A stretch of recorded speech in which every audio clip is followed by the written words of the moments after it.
No, and I mean, this calls for, as you said in your white paper, a generational reform. That was the word you used. So what is that generational reform you have so far brought since you've made that statement, and which areas you're looking at? See, change comes in bits and pieces. It's hard for you to tell which part of change had what impact till you see 2 years, 3 years later. So, for example, I've said that we are going to show phenomenally better financial management. That didn't come because one day I used my pen, right? That's because of processing 3,000 files, and with the independence the Chief Minister has given me, I've applied what I learned for 20, 30 years in the markets and in administration of large organizations, and I get to do it. But sometimes we legislate change. For example, we have now said that all recruitment to public sector enterprises must happen through the same channel, the Tamil Nadu Public Service Commission. That's going to create second-order problems. We're going to have a logjam. That will force us to review and restructure the recruitment model. So change can come, I think, in bits and pieces. It usually takes, I mean, for a system as big as a government of 75, 80 million people and a 300 billion economy, it's hard to point one act on one day and say this changed the world. But I would say 6 months, 1 year. It's about finances, about the way we fund capital and projects, about how we recruit and run the administration, about the checks and balances. For example, we are changing the whole audit mechanism. Nobody can self-audit them. Right now, you can, for example, my friend Dr. Chandramohan is here. He is the Secretary for Culture, which among other things has the HRNC, the temples. Till recently, the HRNC ran its own audit on itself. So we have now broken it away and brought it with the rest of all the audit functions into the financial audit. And is he happy about it or not? I mean, he's a professional, so I'm sure he's, you know. So we have a committee now of former CAG, I mean PAG, I think he was in Tamil Nadu, looking at how to integrate audit across all of the government, arm's length, internal audit away from the department within finance, so that we don't wait for the CAG to come and tell us what all went wrong. I was a member of the Public Accounts Committee for 5 years. I can tell you the horror stories. I mean, it's a public document, you can go read it. So we, you know, let me go even maybe just one step deeper than that. Compared to any reasonable sized private enterprise, the design of government administration is, you know, 20, 30 years lag. We don't have continuity, we don't have institutional memory, we don't have inventory management, we don't have, you know, reconciliation. I'm amazed how a system works without what we take for granted in MBA school or in any medium-sized enterprise. I mean, you go to the corner shop that sells you biscuits and, you know, cool drinks. Unilever or somebody has put a sale terminal there to help the shopkeeper manage the shop and to help them get the inventory movement so they can A, see how their products are moving, and B, when to track it and restock. We don't have stuff like that. So there's some engineering that needs to happen. But you are on that path where you're saying the generational reforms, you're going to make sure that it happens. Yeah, I would say starting with the finances this year, because that was the first, the two most important things, the money and the people. In fact, the people may be more important than the money, but it's harder to change the culture, harder to change the recruiting, harder to change the training. But we have focused a lot. For example, Chief Secretary is a former chairman of the Anna Institute of Management. At his request, I have taken over as the chairman of the entire, we've renamed it as the Staff Training College. And we have introduced a new compulsory training program for all of the mid-level Tamil Nadu public servants. And he and I inaugurated it together, and now several thousand people have already gone through that program in the last, I don't know, 5 months or 6 months since we inaugurated it. So the people and the money and the infrastructure in terms of systems, IT, you fix that, and, you know, we'll be in some completely different place 5 years. I'm convinced of that. In 5 years, we'll be having a conversation. How did you do so much in so little time? Well, I hope for that. But let's come to another topic, which, since we are in a federal country, and you have to deal with the center allocating certain resources, I think your white paper also pointed out that there's a declining contribution coming from the center. Now, how unequal is this relationship getting? Are you, you know, what needs to be done? See, philosophically, just like I said, we tie our actions to our underlying, political raison d'etre. So if I say I believe in self-respect, I believe nobody else should tell me who's upper caste, lower caste. Nobody should tell me in any hierarchy. All human beings are.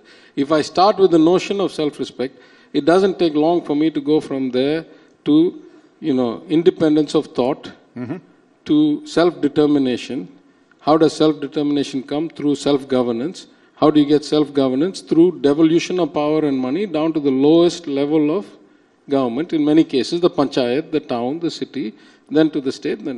So, at an existential level, I am against this notion of authoritarian centralizing. But leave that aside for a second. Let's assume that's irrelevant. Let's talk of the current government. At the execution level, it is crazy to sit in Delhi and start designing one type of program for the entire country, right? I mean, just I'll give you two examples. Swachh Bharat, they say we build toilets, no problem. They say we'll go directly to the local body, fund them, and they'll build the toilets. Okay, CAG report shows many flaws, no problem. But the biggest problem they have is once you build the toilet, who supplies water to the toilet? Not the union government, right? The panchayat or the corporation.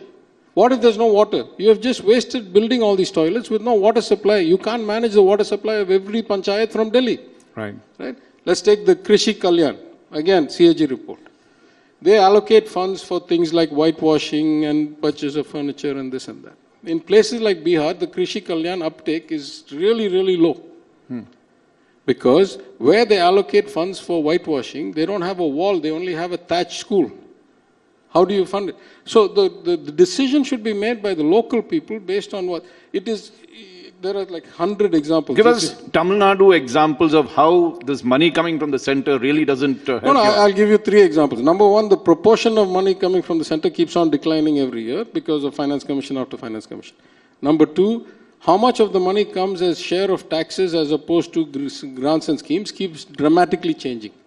So adversely to you. Yeah, but they give us very little untied money and they tell us how we got to spend the money. You leave that aside. When the money comes, the kind of paperwork that you have to show that you have, spent it is sometimes feasible, sometimes not, and that's in a state like Tamil Nadu that is relatively advanced, has 75% internet penetration, etc. I was in my constituency recently. And I called on an elderly gentleman, happened to be a Brahmin gentleman, an old family friend who I had not known, but I met him when I was out campaigning one day and we hit it off and he told me some old family stories and all that. I went and unfortunately he was a great fan, a great friend, but he passed away like 5 days in between the election results and when I went back. So I went to call on him. And a house that was otherwise empty because the children lived overseas and all that, there were 20, 30 people of the saffron support type, let's just say, leave it at that. I had no problem. They're my constituents. The man was very affectionate to me. I went. And they said, the lady, the widow, her fingerprint is not being scanned by the PDS. So can you fix it? I said, no problem. I called my ward secretary. I said, please go and get her a nominee and we'll get it done. 10 minutes later, they said, no, it's not about her. It's about the system. I said, it's okay. Let me take care of you first. I've come for an inquiry about a condolence. I'm not here to talk systems. 5 minutes later, they said, no, but it's not about us. It's about the system. And I lost it. I said, system? Who brought the system? Did we bring the system? I argued in the assembly, don't do this. I mean, if I'm worried about diamond smuggling, I want 15 different checks on them. If we're going to give them food so they don't starve, I don't care if the fingerprint doesn't match. Give them the food. Right? How many cases we see in Chhattisgarh and Rajasthan and all that where they don't match. Right? So we argued. I spoke to then Minister Kamraj. I said, please don't implement this. Please don't force this. It is ridiculous. I mean, again, the theft that happens from the trucks and, falling off bags of rice and all is horrendous. We don't stop that. Then we come and say, no, lady, you cannot get 10 kilos of rice because your fingerprint does. It's ridiculous. So when I said, who brought the system, madam? You say the system. I can fix your case. You want to fix the system? Go and tell the man on the top. He is the one who forced all this homogeneity on us and said everybody has to put a card, everybody has to put a fingerprint. And when you say that, you're talking to the central government. I mean, you know who. I see you. Okay, I think just two quick questions that are there. One, of course, is looking at the per capita decline of Tamil Nadu, here you have the second largest industrial. What do you mean per capita decline? In terms of not decline, sorry, in terms of the ranking that you'll have, right? Considered the second largest industrial state, doing well in all this, but you see from 2011 onwards, your ranking in the national level is beginning to drop, and I think the highest it reached was the best performance was 4, and then it started rising again to 6, 7 in the current thing. Now, what is the reason for this decadal decline, and how would you? Because at the end of the day, all your plans means money, unless your per capita income is increasing, I'm not even sure 11 is the right mark. I would say 14 is the mark. I've done a lot of study on this, but let's assume that your data is right. I would say from 14, it's very clear, right? Again, what the textbook says, if you don't have good administration, you don't manage your finances well, long term, you will find a decline. What has happened? So that I'm confident we'll fix. There's a different issue here, which is how do you measure or how do you rate some of these things, right? For example, right now, Tamil Nadu has about 10 or 15,000 rupees per capita lower income than Gujarat. Gujarat has been a phenomenal success story economically in the last 7, 8 years, maybe 10 years. But almost no girl under 15 is not in school in Tamil Nadu. 15, 20% of them are not in school in Gujarat. What kind of growth do I want? There are 4 doctors for every 1,000 people in Tamil Nadu. There's only 1 doctor for every 1,000 people in Gujarat. What kind of society do I want? Not, the GDP numbers are not everything. We have a way of life that we want to protect and preserve. We also want growth, we also want jobs, but we want it our way. That's what the CM calls the Dravidian model. We will implement the Dravidian model, and whatever the shortcomings over the last 10 years, in 5 years, we'll be back on top again, I'm 100% sure. And finally, looking at human resources, okay, and we were talking in the morning about the industry section. Now, point is you could have industrial growth, but if you don't have the manpower to meet it, the skilled manpower, really, what do you need to do to change that system? I mean, since you're looking after human resources, what is it that you need to do? Yeah. First, I should make the distinction. I'm only the human resources of the government, not of the state. Okay. There's a labor department and a welfare department. Right. But this is a profound problem, right? As proud as we are that we have a almost 52% gross enrollment ratio in higher education, right, which is double the national average, better than the US and all that. It's clear that they're not all getting quality education. They're getting a degree, doesn't mean they can actually do anything. So there's a big gap in skilling, and there's a big gap in a lot of other things. We are guys who put our programs and our money where our mouth is. So both in terms of remedial education coming out of 2 years of COVID, where we have, I would say, by far the most well thought out, piloted, researched program called Illam Thedi Kalvi to bring back the social component of learning by having after school in every village, in every block. To the program announced by the Chief Minister on his birthday a couple of days ago called Naan Mudalvan. Says, I want to be the best at what I do. That may be many different things. You may be a journalist, he may be a waiter, he may be a chef, he may be a graphic artist, I may be an analyst. But we got to inculcate that professionalism and that desire to do whatever you do with pride in your work, irrespective of the work, and to fit the skills of these people to the industry and the needs of society. So we had a wide range of people. We had the UK Deputy High Commissioner, my friend Oliver. We had Rajan, the cricketer. We wanted to show that there's all these different walks in life and that whatever you choose to do, you excel and you drive yourself. And we are going to set up guidance counselors in every school. I'm going to personally go and lecture for their training. We're going to set up, regular sessions with different industry spokespeople and different careers to come and say, what is it this evening? I'm rushing. I'm going to go release a book in Tamil on audit. What is audit? What is the profession? What skills do you need to have? What is the upside you can get on it? So that people understand that there are careers like that. Right? There used to be a time when everybody said, I want to be a doctor or engineer, that's it. Now we need to educate. See, we've had some tremendous shift in society. When I went to engineering college in 1983, the state of Tamil Nadu could only provide about 3,000 seats engineering a year. When I came back as an MLA in 2016, the number was 2.5 lakh, wow, of which 1.5 lakh were being filled. So the two immediate questions I asked, who's teaching all these people? Most of us emigrated and went off to the US.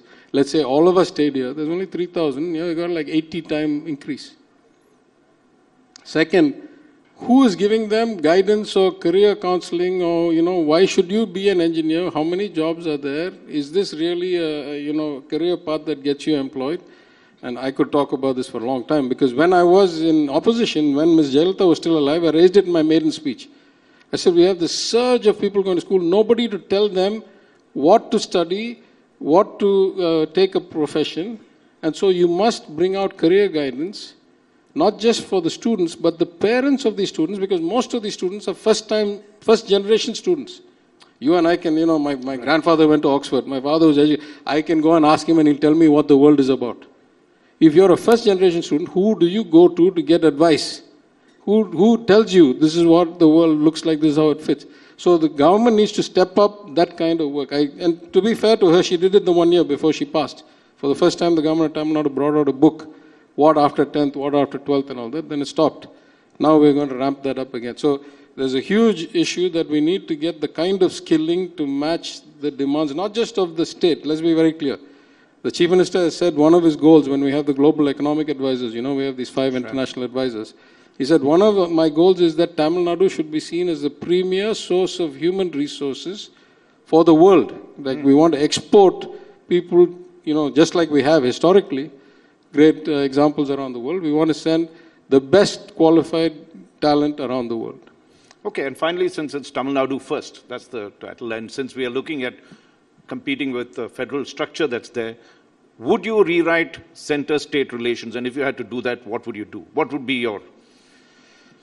See, we started in the wrong place. We started because there had never been a country like India, and the culture was 2,000-3,000 years old. The Constituent Assembly naturally focused on how to keep it all together. So they put a lot of authority in the union and much less at the states. Though, ironically, they divided the states based on language. So they knew inherently going in that you have these divergent states. Then, during the emergency and the 42nd Amendment, a whole bunch of additional things got moved out of state list into concurrent list. Basic things like health, education, all that. Now, we just have to benchmark ourselves with the world. If you go to China, the mayor of Shanghai will decide not just planning, have his own police force, have his own industrial permits. The bank license for Shanghai province is not the same as Beijing. Standard Chartered Bank where I work cannot have one license to operate in every province. Every province has to give a separate license. That's how devolved the powers are. I lived for 20 years in the US. My town, my village had its own school board so that those parents decided what their children learned. It had its own police force. It had its own alcohol law. My county had its own sales tax. My state had its own sales tax. There is no national sales tax in the US. Right? So what would you do the devolution of power in most societies, certainly large societies, all the way from capitalist, uber-capitalist America to self-professed communist China, is much closer to the people. Here, so in India, the police itself is state. Then by the time I'm asking you 3 practical or 4 practical things that you would like to rewrite. 100% education should come down to the state. Right. 100% health should come down to the state. Direct taxation should be given rights to the states. The city of Los Angeles can levy income taxes. There's a fundamental difference, right, between progressive taxes like income taxes, which you can make richer people pay a greater rate, not just a greater amount, and regressive taxes like petrol taxes or GST, where by definition poorer and middle class people pay a greater proportion of their income in that tax because most of their income is spent on consumables. They don't save and buy apartments and fancy things. So 100% of direct taxation is with the union. That's the only progressive tax. They've kept on cutting that, and the rich are getting richer and the corporates are paying less and less.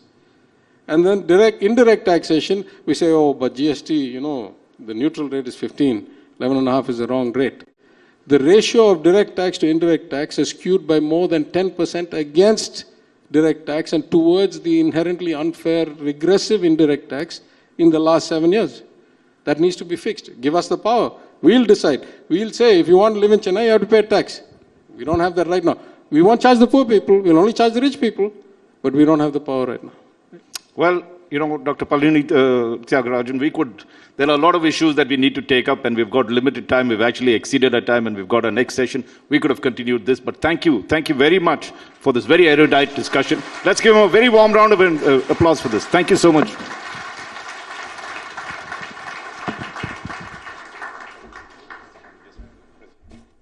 Thank you very much, Dr. Thiagarajan. We have furiously tweeted all your suggestions and we've tagged everybody. So be rest assured, the message has gone loud and clear. Can I please invite Dr. Suguvanam and Mr. Ashish Kumar, please pardon my pronunciation, please come up on stage and felicitate our guest. A big round of applause for the Honorable Minister and for the promise of the state of Tamil Nadu.